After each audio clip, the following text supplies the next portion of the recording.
lot in LinkedIn. So does a posting time matters or A not? lot. A lot. Yeah. So it matters a lot. And also, I feel like you'll hear a lot of gurus and you'll hear a lot of people preach about LinkedIn timings. But honestly, there is no one set LinkedIn time that works for all, right? It is something that has to be tried and tested on your own. So, see, suppose, for example, I have my best friend. So he's into finance. He writes about finance and investing and all of that. So he has a different time because he knows his target audience is active in that segment. So because I write for freelancers and marketing people and brand strategists and all of these people, I know that there's a chunk of the day where these people are the most active.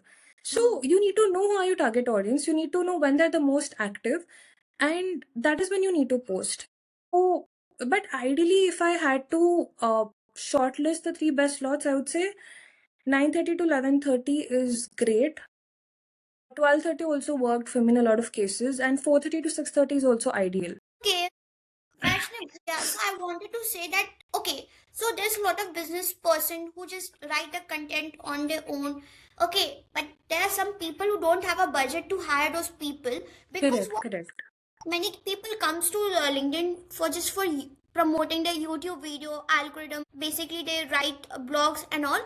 So what happened that LinkedIn have a certain rule that you cannot upload your your YouTube URL on the post. You need to comment on it. So Correct, correct. people couldn't comment if they schedule the post at specific timing. So they couldn't comment or paste the URL, and they're very busy on it.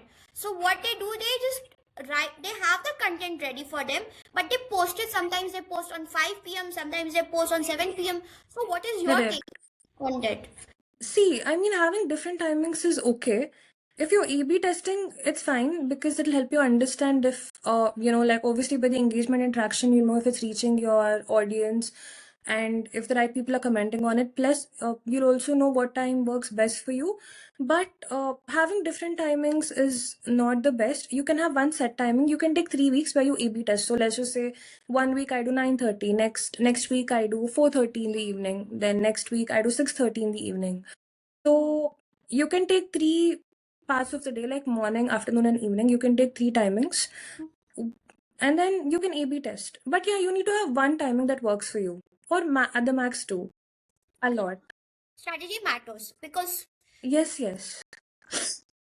Because even when you put out different types of content pieces, right? So for me, personal stories work the most out of all the content pieces I put.